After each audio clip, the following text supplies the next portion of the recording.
안녕하세요. 오늘 우리는 역사상 가장 드라마틱했지만 안타깝게 실패로 끝난 한 남자의 용기 있는 시도를 이야기하려 합니다. 그의 이름은 클라우스 폰 슈타우펜베르크. 1944년 제2차 세계대전의 종말이 서서히 다가오던 때 그는 역사상 가장 잔인한 독재자 아돌프 히틀러를 암살하려 했습니다. 단 10분, 그 짧은 시간 안에 영화보다 더 극적인 사건들이 펼쳐졌지만 결국 그의 시도는 실패로 끝나고 말았습니다. 과연 무엇이 이 용감한 남자의 발키리 작전을 좌절시켰을까요? 그의 이야기는 단순한 역사적 사실을 넘어 한 인간의 숭고한 용기와 절박했던 시대의 비극을 생생하게 담고 있습니다. 그 이야기는 1944년 7월 20일 독일의 동프로이센에 위치한 볼프스샨체, 늑대 소굴이라 불리는 히틀러의 사령부에서 시작됩니다. 이곳은 삼엄한 경비와 두꺼운 콘크리트 벙커로 둘러싸인 난공불락의 요새였습니다. 히틀러는 이곳에서 주요 군사회의를 주재하며 전쟁을 지휘했습니다. 슈타우펜베르크 대령은 바로 이곳에서 히틀러를 직접 대면하고 브리핑할 수 있는 몇 안 되는 고위 장교 중 한 명이었습니다. 그는 오랜 시간 동안 독일의 몰락을 막기 위한 마지막 희망으로 히틀러를 제거하고 새로운 정부를 수립하려는 발키리 작전을 치밀하게 준비해왔습니다. 그의 목표는 단 하나, 히틀러라는 독재자를 제거함으로써 독일을 전쟁의 파멸에서 구하고 민족의 존엄성을 회복하는 것이었습니다. 이 임무의 막중함과 위험성은 그 무엇과도 비교할 수 없었지만 그는 모든 것을 걸고 이 도전에 나섰습니다. 그는 조심스럽게 특수 제작된 가방 속에 2개의 폭탄을 숨겼습니다. 이 폭탄들은 당시로서는 최신 기술이 집약된 것이었으며 각 폭탄에는 강력한 플라스틱 폭약이 담겨 있었습니다. 비록 크기는 작았지만 2개의 폭탄이 동시에 폭발한다면 한순간에 회의장을 쑥대밭으로 만들기에 충분한 위력을 가지고 있다고 여겨졌습니다. 그러나 운명의 장난이었을까요? 아니면 히틀러의 기막힌 운명이었을까요? 회의 장소가 갑자기 변경되었습니다. 원래는 외부와 단절된 밀폐된 콘크리트 벙커에서 진행될 예정이었던 회의가 예상치 못하게 창문이 많고 환기가 잘 되는 나무로 지어진 일반 건물인데도 회의실로 옮겨진 것입니다. 이는 폭발의 위력을 크게 감소시키는 결정적인 요인이 되었습니다. 밀폐된 공간에서 폭발했다면 치명적이었을 폭탄이 공기가 새어나가는 개방된 공간에서는 그 폭발력이 분산되어 치명적인 효과를 내기 어렵게 된 것이죠. 이 하나의 변화가 작전의 성공 여부를 가른 중요한 변수가 되었습니다.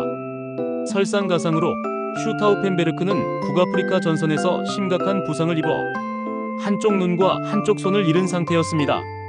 이러한 신체적 제약은 그에게 예상치 못한 장애물이 되었습니다. 그는 2개의 폭탄 중 하나만을 겨우 활성화하고 가방에 넣을 수 있었습니다. 남은 다른 1개의 폭탄은 시간 부족과 한 손밖에 없는 신체적 어려움으로 인해 끝내 설치하지 못한 채 가방에 남겨두어야만 했습니다. 만약 2개의 폭탄을 모두 설치할 수 있었다면 결과는 달라졌을지도 모릅니다. 그는 불안한 마음을 안고 회의실을 빠져나왔고 잠시 후 건물 내부에서 엄청난 폭발음이 울려 퍼졌습니다. 건물의 창문이 깨지고 연기가 치솟는 것을 본 슈타우펜베르크는 히틀러가 분명히 죽었을 것이라고 확신했습니다. 그는 자신의 임무가 성공했다고 믿고 서둘러 현장을 떠나 베를린으로 향했습니다. 이제 남은 것은 베를린에서 발키리 작전을 발령하고 미리 계획된 대로 예비군을 동원하여 나치 정권을 전복하는 것이었습니다. 하지만 비극은 여기서 끝나지 않았습니다.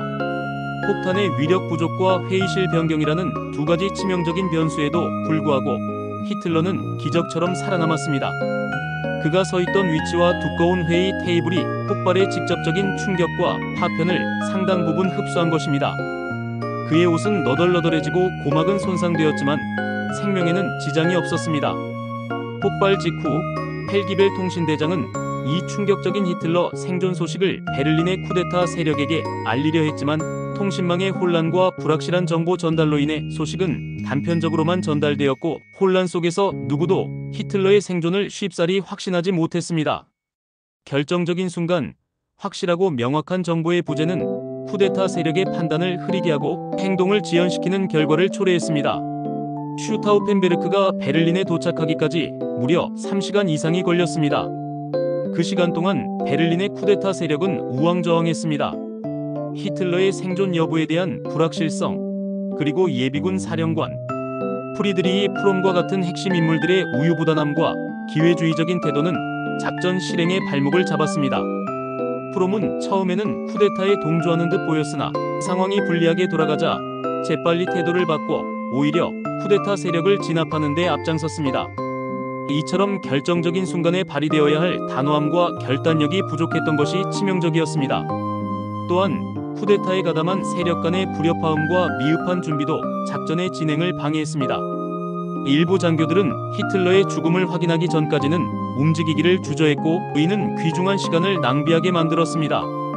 슈타우펜베르크가 베를린에 도착했을 때는 이미 너무 늦어버린 뒤였습니다. 발키리 작전을 발령하고 예비군을 동원하여 주요 시설을 장악하려 했으나 이미 나치 세력은 혼란을 수습하고 반격에 나선 상태였습니다. 히틀러가 생존했다는 소식이 베를린에 퍼지면서 쿠데타의 명분은 사라졌고 작전에 참여했던 많은 군인들은 동요하기 시작했습니다. 비록 반나치 세력이 뒤늦게나마 작전을 개시하고 베를린의 일부 시설을 점거하려 했지만 이미 주도권은 나치에게 넘어간 뒤였습니다. 암살 시도의 실패는 물론 쿠데타에 가담했던 수많은 인물들이 체포되어 혹독한 고문 끝에 처형당하는 비극적인 결과를 낳았습니다. 슈타우펜베르크 자신도 체포된 지 불과 몇 시간 만에 반역자라는 오명을 쓴 채 총살당하며 비극적인 최후를 맞이했습니다. 그의 죽음은 많은 이들에게 충격을 주었지만 그의 용기는 독일 저항 운동의 상징으로 남게 되었습니다. 슈타우펜베르크의 암살 시도는 단순한 한 개인의 실패로만 볼 수 없습니다. 그것은 폭탄의 위력 부족, 회의 장소의 변경, 정보 전달의 지연과 혼선, 지휘부의 우유부단함, 그리고 작전 실행의 지연 등 여러 요인이 복합적으로 작용하여 실패로 이어진 안타까운 사건이었습니다. 또한 이전에도 여러 차례 히틀러 암살 시도가 있었지만 모두 실패로 끝났던 경험도 무시할 수 없습니다. 히틀러는 수많은 암살 시도 속에서도 기적적으로 살아남았으며 이는 그에게 신비로운 아우라를 부여하기도 했습니다. 이러한 실패의 역사는 히틀러의 운명적인 행운을 보여주는 동시에 가장 강력한 독재자를 제거하려는 작전의 어려움과 위험성을 단적으로 보여줍니다. 클라우스 폰 슈타우펜베르크 대령은 비록 자신의 목표를 달성하지 못하고 비극적인 최후를 맞았지만 그의 용기는 역사에 깊이 새겨졌습니다. 그는 자신의 목숨을 걸고 전쟁을 끝내고 독일을 구원하려 했던 진정으로 위대한 인물이었습니다. 그의 이야기는 우리에게 중요한 질문을 던집니다. 절망적인 상황 속에서 거대한 악에 맞서 우리는 무엇을 위해 싸울 것인가?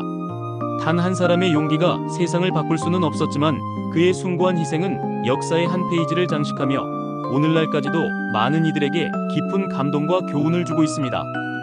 그의 행동은 독일 저항 운동의 상징이 되었고 전후 독일에서 민주주의와 양심을 지키는 중요한 정신적 유산으로 자리 잡았습니다. 그의 이야기는 단순히 한 시대의 비극적인 사건을 넘어 인간이 가진 자유의지와 정의를 향한 끊임없는 열망을 보여주는 서사입니다. 그것은 압제에 맞서 자유와 정의를 추구했던 한 남자의 숭고한 의지를 보여주는 증거입니다. 비록 목표를 이루지 못했지만 슈타우펜베르크의 시도는 역사 속에서 꺼지지 않는 희망의 불꽃으로 남아 있습니다. 우리는 그의 용기를 기억하며 불의에 맞서는 작은 행동 하나하나가 모여 세상을 변화시킬 수 있음을 다시 한번 되새겨야 할 것입니다. 인간의 존엄성과 자유를 수호하려 했던 슈타우펜베르크의 정신은 시대를 초월하여 오늘날 우리에게도 큰 울림을 줍니다. 감사합니다.